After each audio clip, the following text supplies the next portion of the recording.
Well, I'll tell you what, putting someone on an exact hand is really difficult. No one could ever do it except me. No, I'm just kidding. I've done it on television from time to time. And, well, I'll give you an example of how I sort of, picked apart one of Freddie Deeb's hands. In one of the tournaments I played, it was a televised event. It was an interesting situation that came down. Freddie, it all comes down to tendencies. You got to know your opponent. Freddie'd raised on the button, and I called in the small blind. And I had flop top pair. I had tens. And the board came like 10-8 blank, and it goes check, check. And the turn is a jack. And it goes check, check. And then the river's a 7. So I had a queen 10. I still had the pair of tens. But now a 9 makes a straight.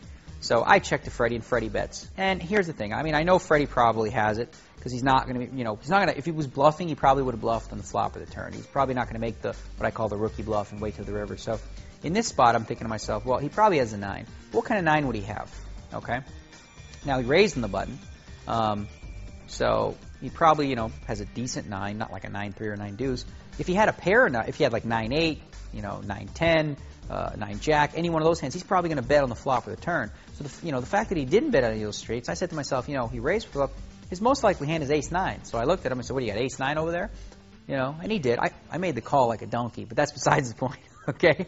But there's a lot of ways that you can, the best way to practice this is to really just pay a lot of attention to the kind of hands people play and look for betting patterns. And also, any sort of physical tells you pick up on people for when they're comfortable, it all kind of adds up. But what you do is as a hand develops, you sort of like narrow down the range, okay?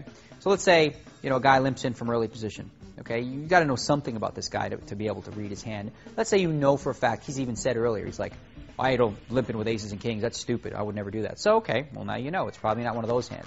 He's probably one of those guys that maybe has pocket 6s or 8-9 suited, okay? So now you've narrowed down his hand just a little bit.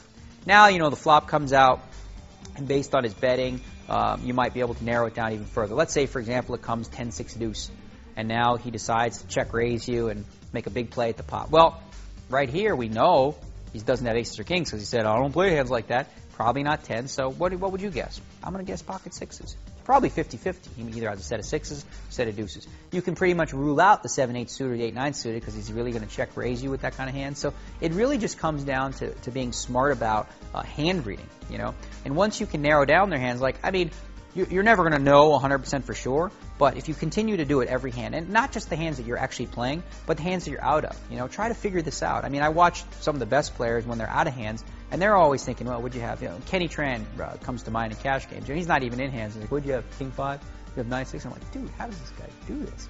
So just really paying attention to betting patterns and picking up on player tendencies. Start with a range, slowly but surely narrow it down, and then try to look like a genius on TV by calling out their cards, and then when you're beat, try folding. I never do that.